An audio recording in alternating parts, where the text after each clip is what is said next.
मेरे बच्चे कैसे हैं?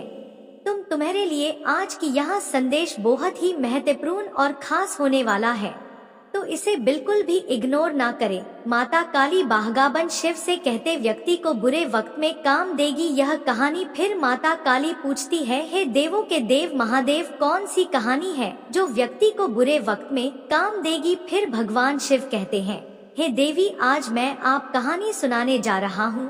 कृपया आप इस कहानी को सुने और अंत तक देखें। अगर आप यह कहानी सुन रहे हैं तो पूरा सुनिए। इस कथा को आधा अधूरा छोड़कर जाने की गलती मत करिएगा, क्योंकि इस पवित्र कथा को पूरा सुनने से मनचाहा फल की प्राप्ति होगी। इसलिए इस कथा को पूरा सुने। आप माता काली के भक्त हैं तो माता रानी का अनादर ना करें।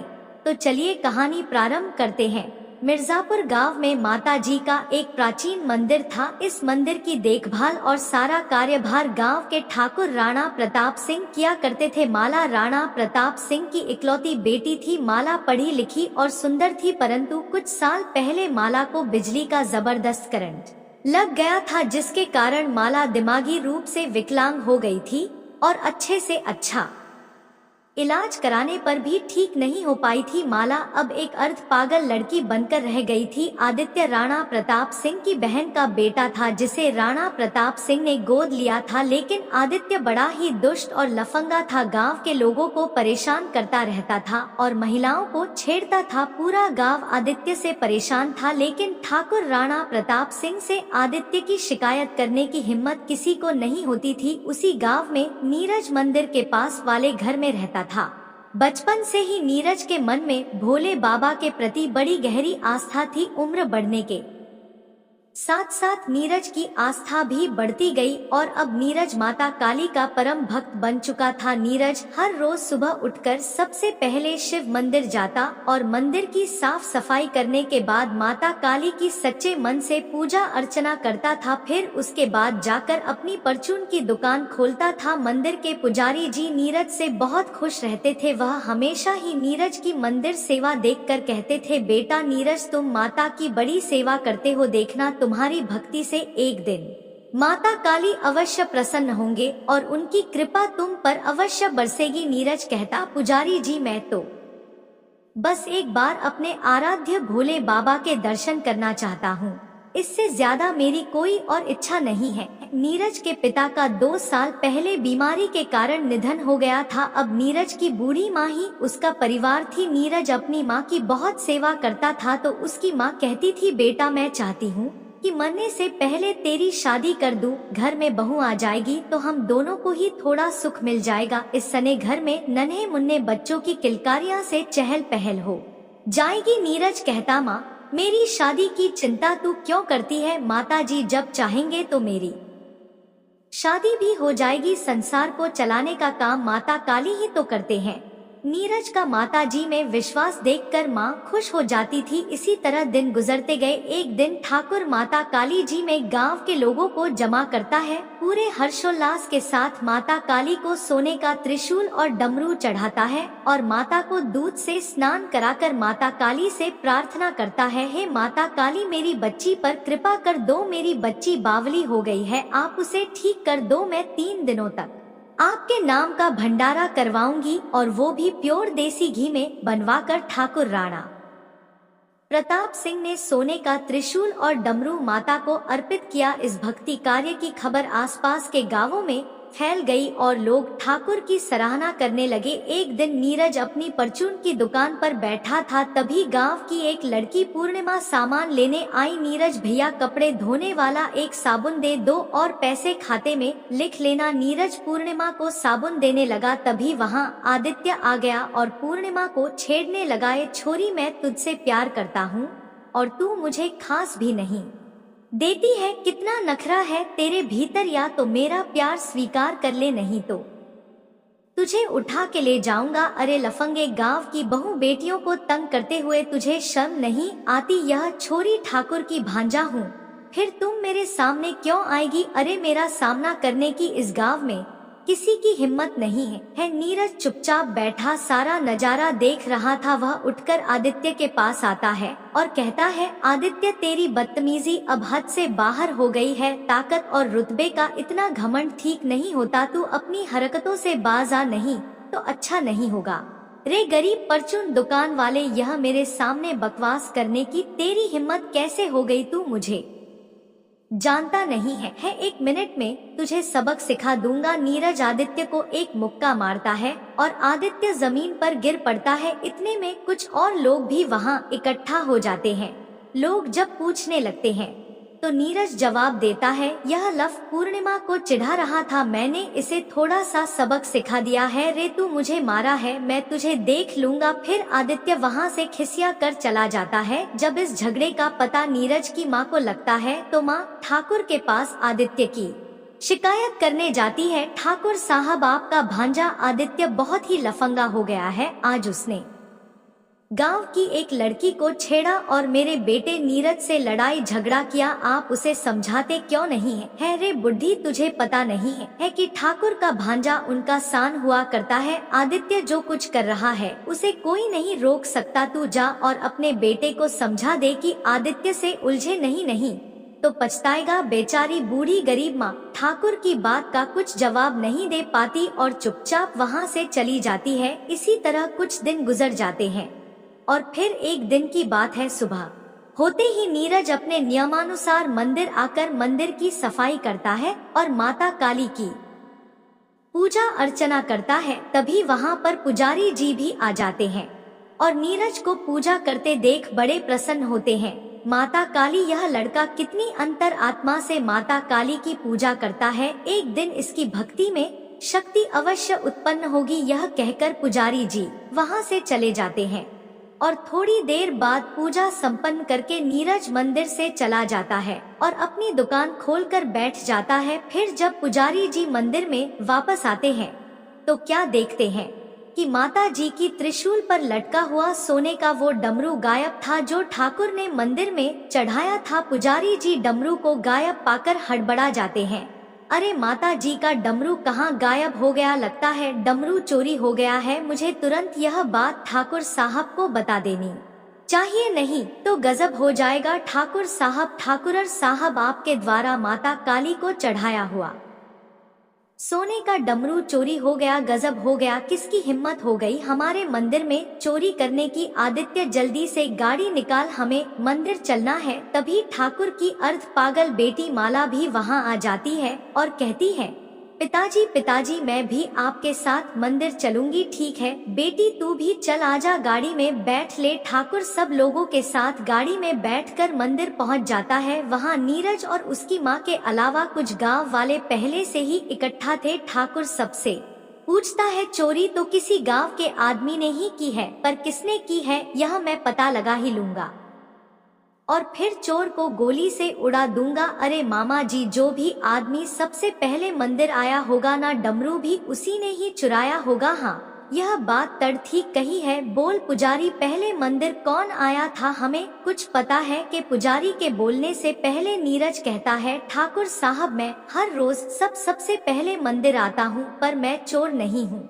मैं माता काली का डमरू चुराने का पाप भला कैसे कर सकता हूँ? रई बावली, चोर चोरी करके कभी कबूल ना करता, डमरू की चोरी पक्की तड़ी करी है। सच बोल दे, नहीं तो गोली मार दूंगा तुझे, मुझे पूरा विश्वास है मामा जी, चोरी इसी ने की है। नहीं, मेरा बेटा तो माता का परम भक्त है, यह माता काली का डमरू नहीं चुरा सकता। नहीं, नीरज अपने ऊपर चोरी का इल्जाम लगते देख भोले बाबा के सामने रोते हुए गिड़गिड़ा लगता है, हे माता मेरी सहायता करो, मैंने सदा सच्चे मन से आपकी सेवा की है, अपने भक्त को इस चोरी के झूठे इल्जाम से बचा लो माता, नहीं तो मैं आपके चरणों में अपना सर पटक कर अपनी जान दे दूंगा। और नीरज माता काली के चरणों में अपना सर पटकने लगता है। तभी माला कहने लगती है, पिताजी मुझे पता है माता जी का डमरू कहाँ है। डमरू हमारी हवेली में पूजा के ढेर में छुपा हुआ है। आदित्य भैया को मैंने डमरू छुपाते हुए देखा था। माला की बात सुनकर आदित्य घबरा जाता है। आदित्य डर के मारे थर थर कांपने लगता है और सब सच सच बता देता है। मामा जी मुझे माफ कर दो, मैंने नीरज से अपनी बेइज्जती का बदला लेने के लिए माता का डमरू चुराया था ताकि पूरे गाँव में उसकी बदनामी हो जाए। रे नालायक, तेरे जैसे चोर के लिए इस गांव में कोई जगह नहीं, जा निकल जा इस गांव से। आदित्य अपना सा मुंह लेकर चला जाता है। हे माता, तेरी भक्ति ने तो चमत्कार कर दिया, 1 मिनट में ही चोर को पकड़वा दिया। बेटे माता से मेरी बेटी के लिए भी प्रार्थना कर दे, शायद तेरी प्रार्थना सुनकर माता मेरी बेटी पर भी कृपा कर दे और वह पहले की तरह ठीक हो जाए। नीरज माला का हाथ पकड़कर उसे माता काली के सामने हाथ जड़वा कर बिठा देता है और खुद मन ही मन माला के ठीक हो जाने की प्रार्थना करता है। भोलेनाथ की कृपा से माला बिल्कुल ठीक हो जाती है। पिताजी पिताजी मैं ठीक हो गई। अरे वाह, मेरी बेटी ठीक हो गई। जय हो भोले भंडारी की, हर हर महादेव। आपने मुझ पर बड़ी कृपा कर दी माता, मैं तो आज धन्य हो गया। ठाकुर साहब माता अपने हर भक्त की विनती सुनते हैं, बस विनती करने वाले का मन सच्चा होना चाहिए। ठाकुर नीरज से बहुत खुश हो जाता है और अपनी बेटी माला की शादी नीरज से करवा देता है। नीरज को अपना वारिस बना लेता है और नीरज हंसी खुशी जीवन बिताने लगता है। उसी गांव में दीपेंद्र नाम का एक रिक्शा वाला अपनी बूढ़ी माँ और पत्नी रमा के साथ अपने छोटे से कच्चे घर में रहता था। दीपेंद्र सुबह सवेरे ही अपनी रिक्शा लेकर गांव के बाहर बस स्टैंड पर आ खड़ा होता था और सवारियों की तलाश करने लगता था। माधवनगर, हरी बेला, हल्दी नगर, अशोक नगर वाले भैया आ जाओ। माधवनगर, हरी बेला, हल्दी नगर, अशोक नगर वाले आ जाओ भैया। फिर दीपेंद्र रिक्शा में सवारी बैठाकर उन्हें उनके ठिकाने पर छोड़ आता था। इस तरह कड़ी मेहनत के बाद जो थोड़े बहुत पैसे दीपेंद्र कमा पाता, उन्हीं से उसके घर का गुजारा चलता। दीपेंद्र की बूढ़ी माँ मोतियाबिंद के कारण साफ साफ देख भी नहीं पाती थी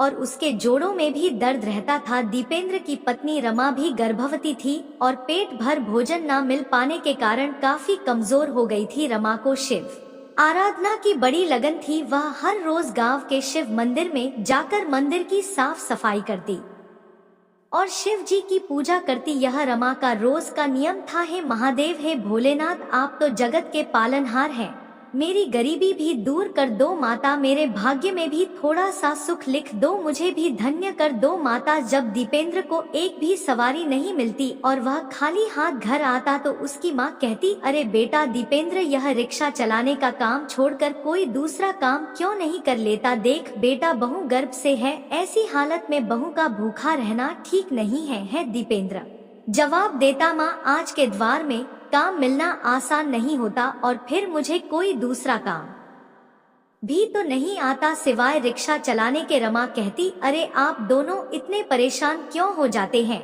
कष्ट भोगने का नाम ही तो जीवन है। मेरे भोलेनाथ सब कुछ देखते हैं, वह एक दिन जरूर हमारा भाग्य बदलेंगे। रमा को भोले शंकर पर पूरा विश्वास था कि एक दिन शंकर जी उनका भाग्य जरूर बदलेंगे। इसी तरह सुख दुख झेलते हुए दीपेंद्र का परिवार अपना समय बिता रहा था। एक दिन अचानक जब दीपेंद्र अपनी रिक्शा लेकर घर से काम पर जाने ही वाला था तो दीपेंद्र को खून की उल्टी हो गई। रमा दौड़ कर गई और गांव के वैद्य जी को बुलाकर लाई। वैद्य जी दीपेंद्र की नाड़ी देखकर बताते हैं, देखो रमा बेटी, खाली पेट रिक्शा खींचने की वजह से दीपेंद्र का फेफड़ा फट गया है, तुम इसे तुरंत किसी अच्छे अस्पताल में भर्ती करवा दो, वहीं इसका इलाज हो सकता है। घर में तो 2 वक्त की रोटी के भी लाले पड़े हुए थे। ऐसे हालात में दीपेंद्र को अच्छे अस्पताल में भर्ती कराना रमा के बस से बाहर था। रमा मंदिर में जाकर भोले बाबा से प्रार्थना करने लगती है, भोलेनाथ मुझे अभागिन पर कुछ तो दया करो, मैं गरीब लाचार अपने पति का इलाज नहीं करा सकती, आप अपनी कृपा से मेरे पति को ठीक कर दो, माता काली भक्ति की लाज रख लो, लाज रख लो। रमा प्रार्थना करते करते रोने लगती है। तभी वहाँ पर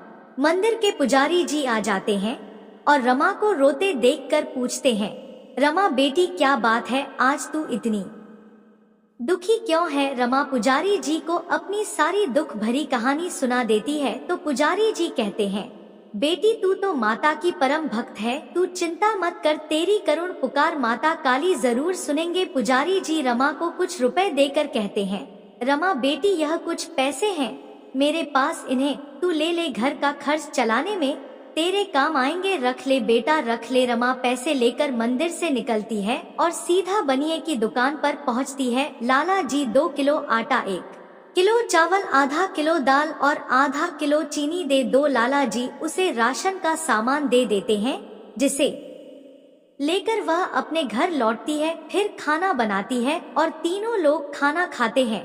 पुजारी के दिए हुए पैसों से 2-4 दिनों का खर्चा चल जाता है, लेकिन जब राशन खत्म हो जाता है तो फिर से भूखे मरने की नौबत आ जाती है। रमा की सास कहती है, बहू मुझे बहुत भूख लगी है, बेटा कुछ खाने को हो तो ला दे। माँ जी घर में राशन का एक दाना भी नहीं है, मैं आपको खाने के लिए कहाँ से दूं? दीपेंद्र जो खाट पर लेटा हुआ सास बहू की बातें सुन रहा था, उठकर खड़ा हो गया और कहने लगा, रमा इस तरह काम नहीं चलेगा, मुझे रिक्शा चलाना पड़ेगा, नहीं तो हम तीनों भूखे मर जाएंगे। नहीं नहीं, आप रिक्शा नहीं चला सकते, आपकी तबीयत बहुत खराब है, आप लेट जाइए। नहीं नहीं, मुझे रिक्शा लेकर जाना ही होगा। हाँ, दीपेंद्र जाने लगा लेकिन चकरा कर गिर पड़ा। रमा उसे सहारा देकर खाट पर लिटा देती है। देखा, मैं कह रही थी ना कि आपकी तबीयत बहुत खराब है, आप रिक्शा नहीं चला पाएंगे। अरे तुम दोनों चिंता मत करो, मैं जाकर किसी के घर में झाड़ू पोछे का काम ढूंढती हूँ, ज्यादा नहीं तो गुजारे लायक पैसे तो मैं कमा ही लाऊंगी। हाँ जी माँ जी, एक तो आप बूढ़ी हो चुकी है, ऊपर से मोतियाबिंद के कारण आपको ठीक से दिखता भी नहीं है, आप कैसे कोई काम कर पाएंगी? तो फिर तू ही बता बहू, हम लोग कैसे जिएंगे? माता भोले शंकर जैसा चाहेंगे हम वैसे ही, फिलहाल खाने का इंतजाम करने के लिए मैं कुछ करती हूँ। रमा घर से बाहर चली जाती है और दीपेंद्र की खड़ी हुई रिक्शा के पास आकर कुछ सोचने लगती है, क्यों ना इस रिक्शा को मैं चलाऊं, 2-4 सवारियां ढोकर कुछ रुपए तो मैं कमा ही लूंगी। रमा रिक्शा लेकर बस स्टैंड पर आ जाती है और सवारियों के आने की प्रतीक्षा करने लगती है। तभी स्टैंड पर एक बस आकर रुकती है और रमा सवारियों को पुकारने लगती है, आ जाओ, माधोनगर, हल्दी नगर, अशोक नगर वाले आ जाओ। सवारियां आती हैं, लेकिन रमा को गर्भवती देखकर उसके रिक्शा में कोई नहीं बैठता। अरे बहन, तुम तो गर्भवती हो, तुम्हें इस हालत में घर पर आराम करना चाहिए, माफ करना हम तुम्हारे रिक्शे में नहीं जा पाएंगे। रमा बड़ी लाचारी से मन ही मन भगवान से कहती है, हे भो भोलेनाथ, यह कैसी विपदा पड़ी मुझ पर, मुझे पैसों की बहुत जरूरत है और मैं रिक्शा चलाकर पैसे कमाना चाहती हूँ, फिर भी कोई सवारी मेरी रिक्शा में बैठने को तैयार नहीं है, मैं क्या करूं भगवान? रमा खड़ी हुई अपने दुर्भाग्य का रोना रो रही थी कि तभी वहां पर शंकर भगवान के जैसा दिखने वाला एक आदमी आता है और रिक्शा में बैठ जाता है। रमा उससे कहती है, भाई जी लगता है आप किसी नाटक कंपनी के कलाकार हैं, तभी तो शंकर जी का रूप बनाकर घूम रहे हैं, वैसे आपको जाना कहाँ है? हाँ बहन, मुझे तुम कलाकार ही समझो, मुझे शिव मंदिर ले चलो। रमा रिक्शा लेकर चल पड़ती है। एक तो भूखी, ऊपर से गर्भवती होने के कारण वह ज्यादा दूर तक रिक्शा नहीं चला पाती और बेहोश हो जाती है। रिक्शे में बैठे शंकर जी रमा को सहारा देकर रिक्शा में बैठाते हैं और खुद रिक्शा चलाकर रमा को उसके घर ले आते हैं। भगवान शंकर की कृपा से दीपेंद्र भी बिल्कुल ठीक हो जाता है। दीपेंद्र की माँ की आंखों की रोशनी वापस आ जाती है और रमा भी होश में आ जाती है। रमा भगवान जी से कहती है, हाँ आपके आने से मेरे घर में चमत्कार हो गया, मेरे पति ठीक हो गए और मेरी सासू माँ की आंखें भी ठीक हो गई। आप कोई साधारण कलाकार नहीं है, मैं आपको पहचान गई हूँ। प्रभु आप स्वयं भोलेनाथ हैं। भोलेनाथ कहते हैं, हाँ पुत्री, तुमने मुझे सही पहचाना, मैं काशी पर्वत से आया हूँ और तुम्हारी भक्ति से प्रसन्न हूँ। तुम्हारे अटूट विश्वास के कारण ही मैंने तुम्हें दर्शन दिए हैं। तुम परोपकारी और धार्मिक हो, बोलो तुम्हें मुझसे क्या वरदान चाहिए? रमा कहती है, प्रभु आप स्वयं मेरी झोपड़ी में पधारे, मुझे आपके दिव्य दर्शन हो गए, मैं तो सौभाग्यशाली हो गई। प्रभु मुझे और किसी चीज की इच्छा नहीं है। भोलेनाथ कहते हैं, हे पुत्री, तुम्हारे मन में कोई लालसा नहीं है, यह जानकर मुझे अति प्रसन्नता हुई। मेरी कृपा सदैव तुम पर और तुम्हारे परिवार पर बनी रहेगी। तुम्हारा घर सदा धन धान्य से भरा रहेगा और मृत्यु के पश्चात तुम्हारी आत्मा को मोक्ष भी प्राप्त होगा। आशीर्वाद देकर शंकर भगवान अंतर्ध्यान हो जाते हैं।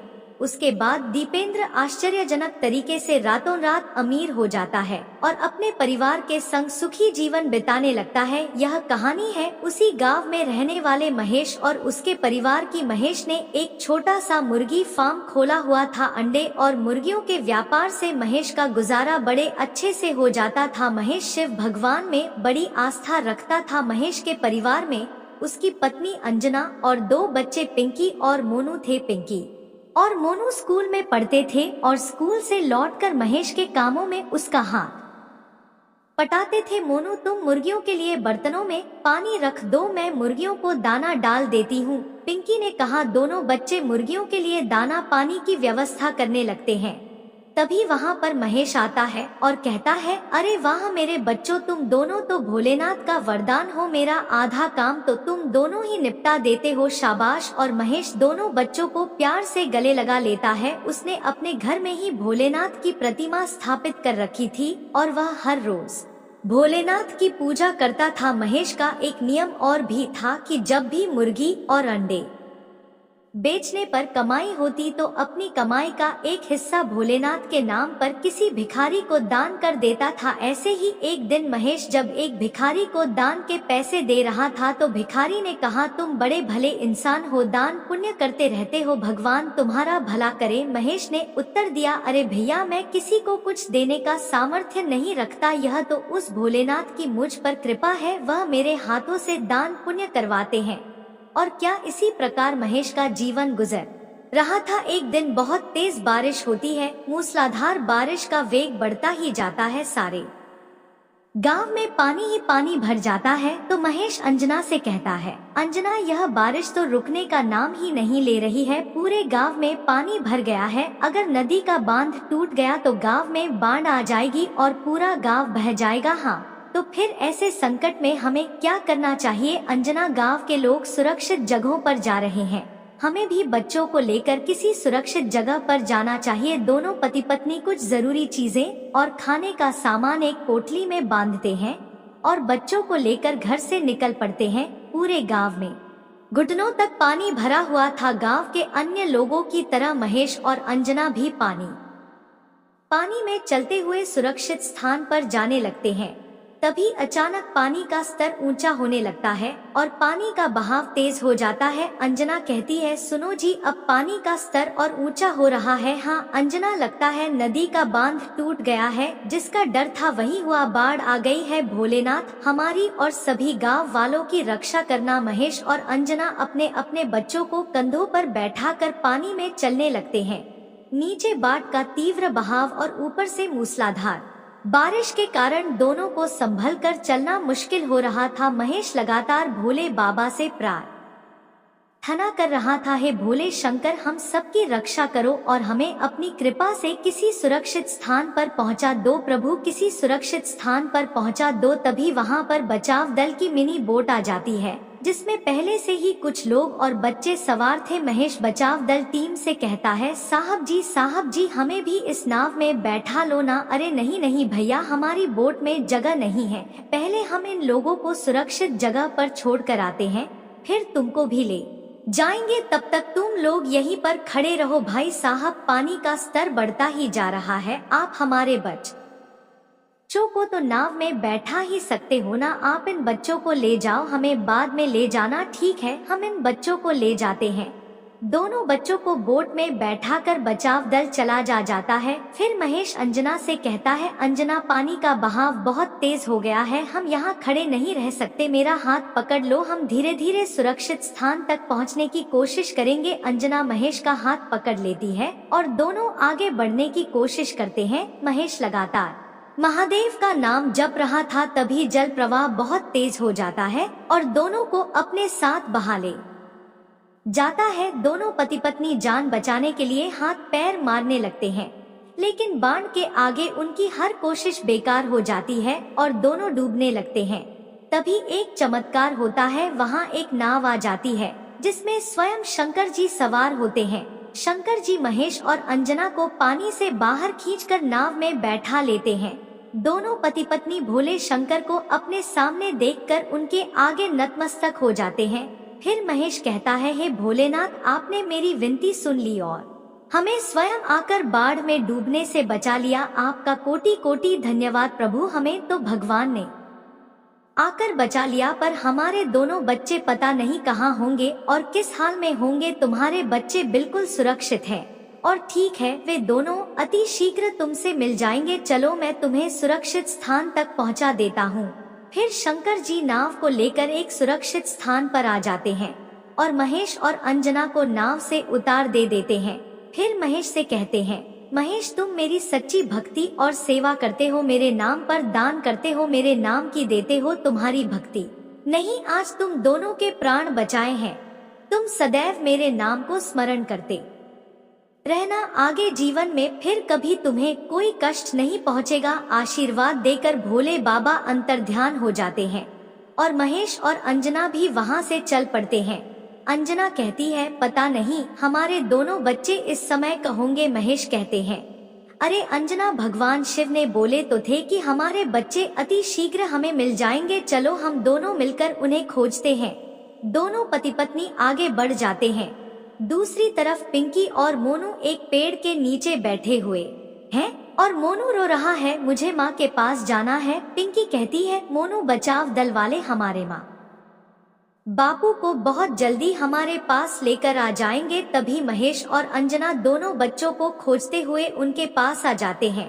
वो रहे मेरे बच्चे। मोनू, पिंकी, तुम लोग ठीक तो हो ना? मेरे बच्चे। दोनों बच्चे दौड़कर अपने माँ बाप से लिपट जाते हैं और महेश भगवान को धन्यवाद देने लगते हैं। हे शिव शंभु, आप सचमुच भोले और दयालु हैं। आपकी कृपा से हमारी जान भी बच गई और हमें हमारे बच्चे भी मिल गए। आपको कोटि कोटि प्रणाम, कोटि कोटि प्रणाम। यह बिल्कुल सत्य है, संकट के समय अपने भक्तों के प्राण बचाने भगवान जरूर आते हैं, लेकिन यह चमत्कार तभी संभव है जब भगवान के प्रति भक्ति की आस्था सच्ची हो। भगवान शिव ने लौट आए बच्चे के प्राण कहते हैं, जब से यह धरती बनी है तब से ही इसे बनाने वाले भगवान शिव यहाँ रहने वाले प्राणियों की सुख शांति और कुशलता देखने गांव में यहाँ आते रहते हैं और जो भक्त उनका प्रतिदिन स्मरण करते हैं उन्हें वे प्रकट होकर दर्शन भी देते हैं।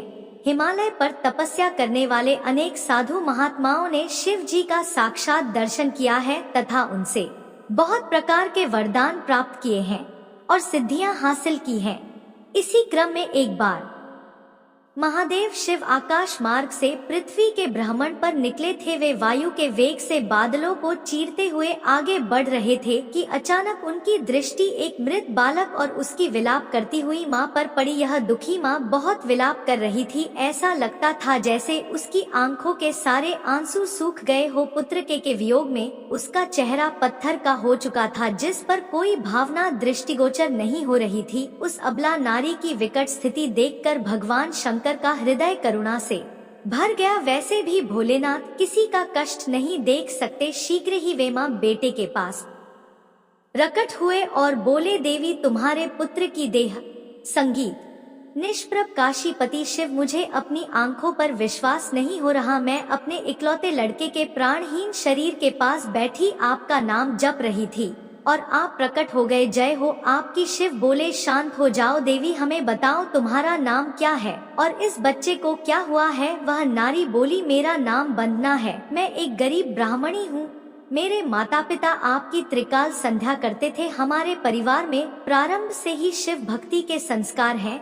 आप तो सब जानते हैं प्रभु। आज जब मैं अपने पुत्र को लेकर काशी यात्रा पर जा रही थी तो रास्ते में इस घनघोर जंगल में इसे एक सांप ने काट लिया। वह सांप इतना जहरीला था कि उसके काटने के कुछ समय बाद ही इसकी असमय मृत्यु हो गई। प्रभु, अब आप ही इसे बचा सकते हैं।